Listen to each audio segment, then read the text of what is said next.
السلام علیکم دوستو، کل آخر کار نواز شریف صاحب اپنی خود ساختہ جلا وطنی کے بعد پاکستان پہنچ چکے ہیں، اور جیسا کہ ہم نے آپ کو یہ خبر دی تھی کہ نواز شریف صاحب کے لیے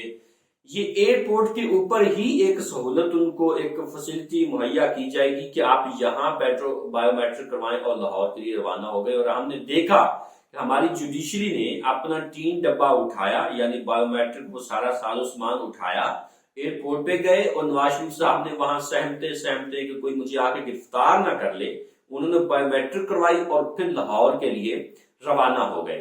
لاہور آنے کے بعد وہ جس ہیلی کاپٹر سے جلسہ گاہ میں تشریف لائے، وہ ہیلی کاپٹر بھی جہانگیر ترین خان صاحب کا تھا۔ یہ جہانگیر ترین خان صاحب، ناظرین آپ کو یاد ہوگا کہ وہی ہیں جس کے بارے میں پی ڈی ایم ٹولہ مسلسل یہ کہتا رہا ہے کہ یہ خان صاحب کی اے ٹی ایم مشین ہے، لیکن آج ان کو شرم نہیں آئی اس ہیلی کاپٹر میں بیٹھتے ہوئے کہ جس کو ہم نے ساری عمر لان تان کی، ساری عمر تانے دیے، ساری عمر فکرے کستے رہے اس کے اوپر خان کے خلاف، آج اسی ہیلی کاپٹر میں بیٹھ کر ہم جلسہ گاہ پہنچ رہے ہیں۔ جلسہ گاہ کے اوپر پہنچنے کے بعد ہم نے دیکھا کہ نواز شریف صاحب نے اپنی 58 منٹ یعنی 58 منٹ کی تقریر کی۔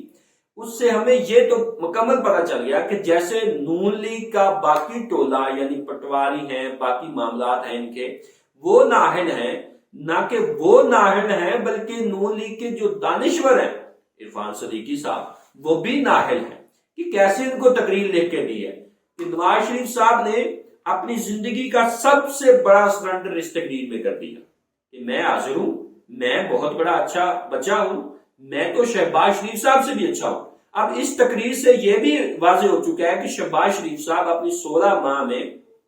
جو وہ کہتے رہے کہ میں فوج کا بندہ ہوں، اور نواز شریف صاحب نے برطانیہ میں بیٹھ کر پچھلے دنوں میں ایک دفعہ نام لیے جس میں کچھ چیف جسٹس تھے، کچھ ججز تھے، کچھ جرنیل تھے، ان کے نام لیے تو شہباز شریف بھاگ کے وہاں گئے کہ فائنل نہ کرو، تاڑی مہربانی ہے۔ ہمیں یہ لگ رہا تھا کہ شہباز شریف صاحب شاید یہ سی وی اپنی پیش کر رہے ہیں اسٹیبلشمنٹ کو، لیکن کل کی نواز شریف صاحب کی تقریر سننے کے بعد یہ واضح ہو چکا ہے کہ شہباز شریف صاحب کو نواز شریف صاحب کی مکمل آشیرواد حاصل تھی، اس لیے وہ سارا یہ کام کرتے رہے۔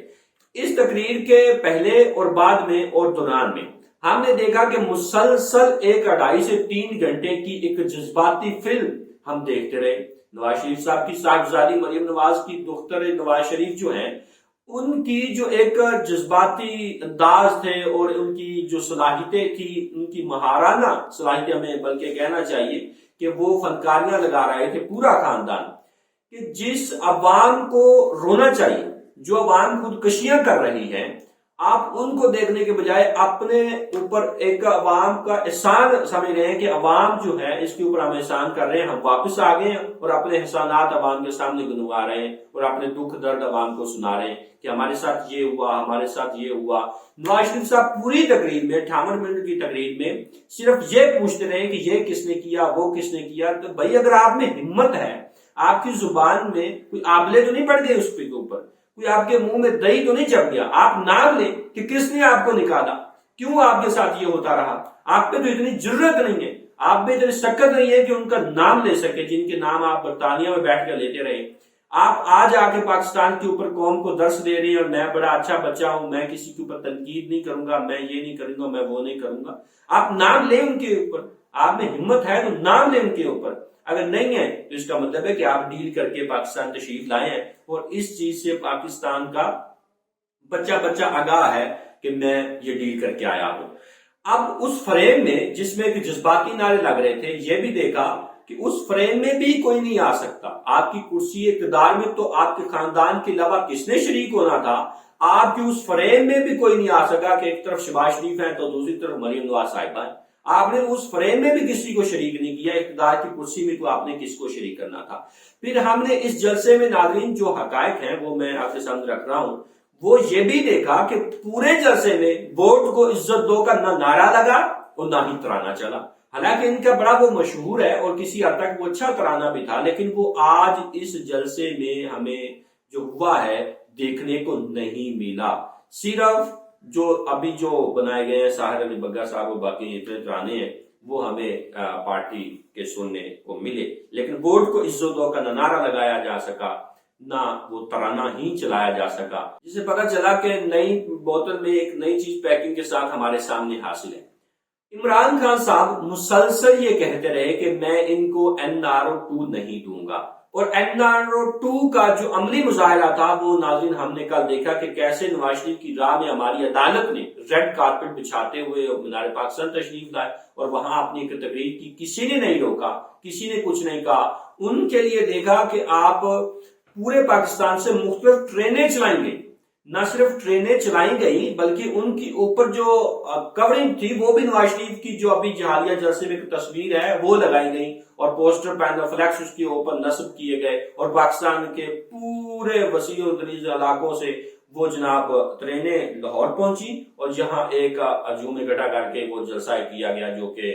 واضح ہو چکا ہے کہ کیسے لوگوں کو لایا گیا یہاں پہ اور اکٹھا کیا گیا، اور لوگ نواز شریف صاحب کی تقریر سے پہلے ہی یہاں سے نکلنا اس جلسہ گاہ سے شروع ہو گئے تھے۔ ملک بھر سے ٹرینیں آئیں، ملک بھر کے اخبارات کے فرنٹ پیج کے اوپر نواز شریف کو نمایاں کیا گیا کہ نواز شریف آ رہا ہے، پاکستان بچا رہا ہے، یہ کر رہا ہے۔ 3 دفعہ آپ نے کیا کیا 16 ماہ میں، یہ گزشتہ 16 ماہ میں آپ کے بھائی نے پاکستان کے اوپر حکومت کی ہے، لیکن آپ نے ان کو یہ نہیں بتایا کہ پاکستان کو کیسے ہم سنبھال سکتے ہیں، یا کیسے پاکستان کو بہتر کیا جا سکتا ہے، یا کیسے ہم کر سکتے ہیں۔ کوئی ایک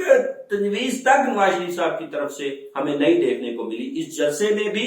اور اس کے بعد جو 16 ماہ میں نواز شریف صاحب کے بھائی نے اس حکومت پاکستان کے اوپر حکومت کی، وہاں بھی کوئی تجویز نظر نہیں آئی۔ اس کا مطلب یہ ہے کہ یہ ایک پھر وہی فریب دینے کی کوشش کر رہے ہیں، وہی فریب ہمیں دیا جا رہا ہے جو مسلسل 3 بار نواز شریف صاحب نے ہمیں دیا ہے، اور امید ہے کہ اس بار قوم اس فریب میں نہیں آئے گی، جو کہ عوام کا ایک انداز نظر بھی آ رہا ہے۔ کل ہم نے دیکھا کہ کرسیوں کے اوپر جھنڈے لگائے گئے تھے تاکہ یہاں یہ لگے کہ ہر کرسی کے اوپر بندہ بیٹھا ہے اور وہ جھنڈا پکڑ کے بیٹھا ہے۔ بھئی عوام کو تو آپ نے ڈنڈا دیا ہوا ہے، عوام کیسے آپ کے لیے جھنڈے لے کے کرسیوں کے اوپر بیٹھے اور کیسے اس جلسہ گاہ میں پہنچے؟ بہرحال یہ ایک چیز ہو۔ اب جیسے ہی وہ ایک جذباتی مناظر تھے اسٹیج کے اوپر، تو ہمارے جتنے ٹاؤٹ صحافی تھے جو ان کی پیرول کے اوپر ہیں نواز شریف اور زرداری خاندان کی، وہ کہتے ہیں ہاں جی دیکھیں کتنا ظلم ہو گیا، دیکھیں مریم نواز صاحبہ کیسے رو رہی ہیں، نواز شریف صاحب کے کیسے ساتھ ظلم ہو گیا۔ آج یہ آپ کو ایک ڈرامائی فلم تو نظر آ گئی اسٹیج کے اوپر، لیکن آپ کو یہ نظر نہیں آیا کہ پاکستان کی عوام ان حالات میں، موجودہ حالات میں خودکشیاں کر رہی ہے، وہ آپ کو نظر نہیں آیا کہ آپ ان کو بھی رپورٹ کر سکیں۔ ایک تو یہ بات ہو گئی کہ اس کے اوپر ٹاؤٹ صحافیوں کی نظر ہمیشہ کے لیے نہیں جاتی اور وہ جائے گی بھی نہیں۔ اب آخر کے اوپر بات ختم کرتے ہوئے میں صرف 2 چیزیں فلسطین اور اسرائیل کے اوپر کہنا چاہتا ہوں کہ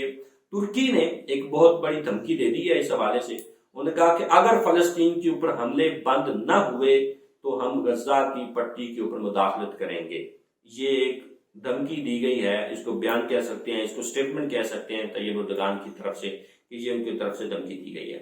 اور اسرائیل نے اپنے فوجی واپس لینے بھی انکار کر دیا ہے کہ وہ ہم فوجی اپنے واپس نہیں لیں گے، کہ حماس نے، فلسطین نے قطر کے ذریعے اسرائیل کے ساتھ رابطہ کیا تھا کہ ہم آپ کو 2 فوجی، صرف 2 فوجی دینے کے لیے تیار ہیں، آپ بات کریں اس حوالے سے تو ہم اس کے لیے تیار ہیں۔ پہلے فورس کر رہا تھا اسرائیل، لیکن انہوں نے اپنے 2 فوجی لینے سے انکار کر دیا ہے۔ وہ اپنے فوجیوں کو بھی اب مرنے کے لیے چھوڑ رہا ہے کہ ہم آپ کو واپس نہیں لے رہے، اور دوسری طرف اب اس جنگ میں لگتا یوں ہے کہ ترکی بھی کودنے جا رہا ہے، اور ترکی فلسطین کی سائڈ سے آ رہا ہے، اور جنگ یہ میں بتا چکا ہوں پہلے کہ یہ ایک تیسری عالمی جنگ بنتی جا رہی ہے۔ دیکھتے ہیں کہ آگے کیا ہوتا ہے پاکستان کی سیاست میں، اور اس میں